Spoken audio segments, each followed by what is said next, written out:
But finally, Fabrizio Romano yesterday night went ahead to break a story of Sékou Koné, an African youngster, 18 years of age, coming in through to obviously represent for Manchester United. And it's a here we go in there for you. Erik ten Hag talks about Facundo Pellistri and gives him his flowers, and he told us as to why they let him go. And even Erik ten Hag has gone ahead obviously come out and really talk about Zirkzee. Smash the like button, comment and share. If at all you're watching us for the very first time, endeavor to subscribe to this channel so as not to miss out on stories that we do upload in here on a daily. Yesterday night we summed up the day with the match preview of Manchester United versus Brighton. You can as well go down there and really watch that preview because it is really detailed, a 20-minute video that will do you justice and really make you understand and really have all the reasons obviously be onto this channel. So let's see how things are really panning out onto this channel, and we thank God for the gift of life. The Muslims, we thank Allah for the gift of life, and let's set to rumble. Now, Fabrizio Romano yesterday night broke a story exclusive. Man United agreed deal to sign 2006 born Mali international talent Sékou Koné from Guiders FC. Here we go. Koné was on the list of several clubs, but Man United have agreed a deal today. Considered top talent, he's part of the long-term plans, similar to Chido Obi Mati. Now, who is Sékou Koné? 18-year-old player. You know, he has been playing for the under-17, and he played for the under-17, and he's playing for the under team of the Mali team, and he's really a very good player. He's a right-footed player.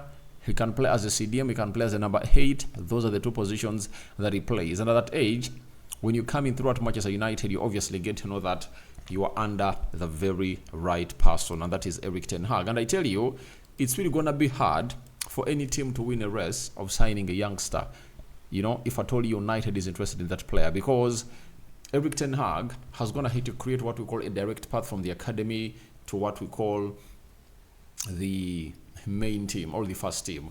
When you look at the likes of Kobe Mainoo, Garnacho, Ahmad Diallo, Rasmus Højlund, Lenny Hero, name it, all those youngsters, Toby Collier, name it. It is a signal to every agent outside there that the team that is really big and can really see your youngster got into the team of Manchester United is Manchester United. And Erik ten Hag being the gaffer, he knows exactly how to really mold these youngsters into what he wants to be. And I tell you, after Obi Martins, who is yet to be announced, then we are coming in with Sékou Koné, 18 years of age, and I believe that he's a tall lad, physical, and don't be shocked that he can be into that team of Manchester United this season. I tell you.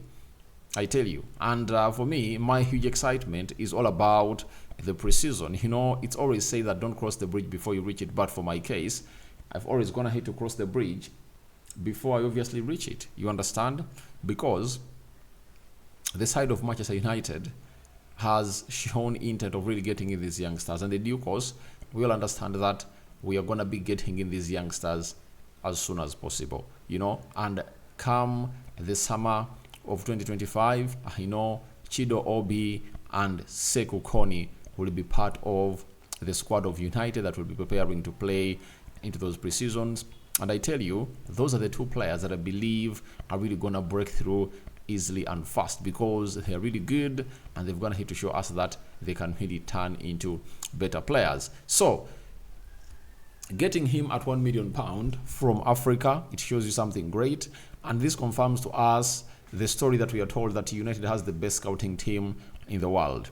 But we never had people to obviously see to it that everything really moves on as scouted to bring these players at the club of Manchester United. Now we are having a new head of football affairs at Manchester United in the terms of Ineos that have gone ahead to obviously take this to the next level. And how have they gone ahead to take it to the next level? They have people that are responsible for these. Jason Willox, you know, Christopher Vivel, you understand, and Erik ten Hag.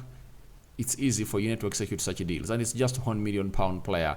I tell you, scouting a player from Africa, he's really great. I remember the first player that Manchester United signed direct from Africa was, I think, where did we sign Quinton 14 from? But for Manucho, I remember, after the African Cup of Nations, scoring all those goals, it was Manchester United going in for Manucho and went ahead to sign him, but all never went on well for Manucho at the club of Manchester United. But I tell you what, United scouting system has always gone ahead to be good, but the implementation of really getting in these players on board has always gone ahead to be the problem, because we lacked what we call a competent footballing committee that runs this club. Now, if we can really get and land in such deals, I tell you, we are not going to be the same. We are not going to be the same, and in the next 2-3 years, we are not going to be spending a lot on really getting in players, because when you look at Chido Obi Martin, he's 16, he's going to be making 17, and he has all signatures, all signals of really getting into the team of Manchester United, meaning that we might really have Joshua Zirkzee, Rasmus Højlund, and Chido Obi Martin as our centre forwards for the next 10 years, meaning that that centre line is safe for the next 10 years. When you go to the midfield, Toby Collier, we pray he comes in through. Kobe Mainoo, then if Sékou Koné comes in through and obviously puts in the required shift altogether, there is McAllister, you haven't gone ahead to see him a lot. There is Dango, you understand? So United is not going to be spending huge, in the coming years, I tell you, because these academy players are really going to be doing the need. And it's said that the why see ahead, because in the coming years, players are going to be very expensive to obviously coming through and really sign in the club of Manchester United. Then Fabrizio added this morning that more on exclusive news on Sékou Koné to Manchester United. Deal 100% agreed and done. Documents will be signed after medical next week. £1 million transfer fee, several add-ons based on performances. 2006 born Mali international talent considered as smart investment. And by the way, the other attribute that we had gone ahead to forget is United beating all these others. Like other teams that were interested in signing Sékou Koné. They are interested in signing Sékou Koné, and Man United have gone ahead obviously win the race. And for me, that is the most important bit of it all, that if you're really winning the race for the big players, grown-up players like Joshua Zirkzee, Leny Yoro, Matthias de Ligt, Barcelona and PSG had gone ahead to put their offers there, and they said, no, I'm only gonna be accepting one suitor, that is Manchester United. Mazraoui, Inter Milan, and very many other teams were interested in him, the likes of West Ham, and he was like, I'm going to Manchester United. Now, to the youngsters, look at Manuel Ugarte. Very many other teams are interested in him. He said, I want to go to Manchester United. So I think we should give Ineos that credit, and Erik ten Hag, right? So that is it. We are getting in through from the team called Manchester United. Sékou Koné, welcome to Manchester United. Now, Erik ten Hag has come out and spoken about Joshua Zirkzee, and he said, I'm very happy that a player who is an attacker scores his first goal in his first match. It will give him confidence. I'm very happy.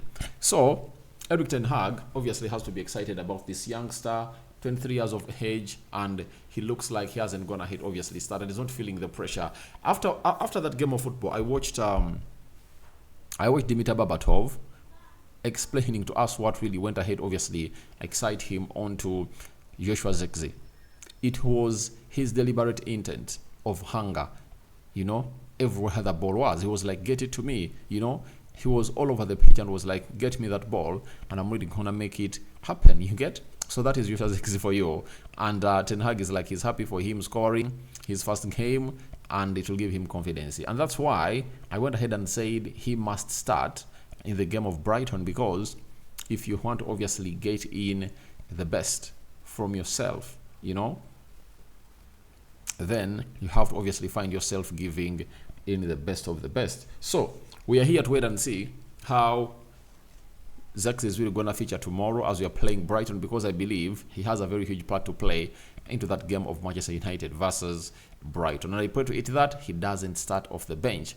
I want him to have some good 60 minutes in there for the club of Manchester United and see how he's really going to be doing the needful, because I wouldn't like to see the manager tamper with Amad Diallo. You know, all I want to see is after the 60th minute or 70th minute, put Rashford as a centre forward because you don't want to get him on the field of play. Put Garnacho on the left and put Amad Diallo on the right. Simple business. So, I believe that Joshua Zirkzee is going to be on target tomorrow. 90% chance, because Brighton is not a side that is really going to pack the bus and make it hard for our centre forwards, obviously, create chances. These chances are going to be created from all over the pitch, and I believe Mazraoui is really going to be having some huge confidence to obviously play and really put in those line-breaking passes for the number 9. And you know it very well that when you're playing with the number 9, obviously he makes those runs that will see the likes of Bruno Fernandes release him immediately.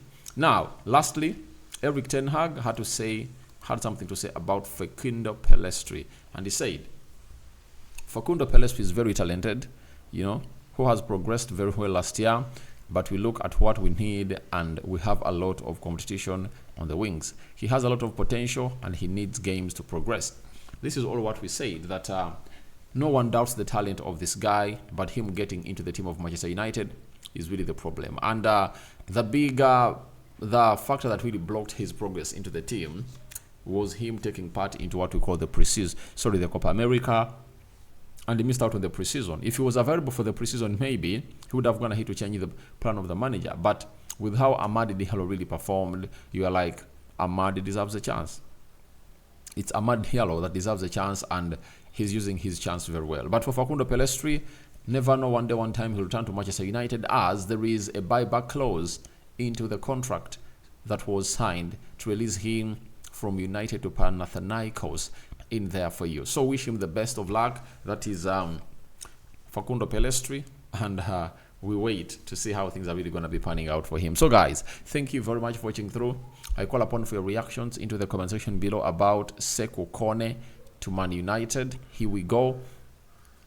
And what you make about Joshua Zirkzee. Do you think he's really going to be scoring against Brighton? And then the man himself, known as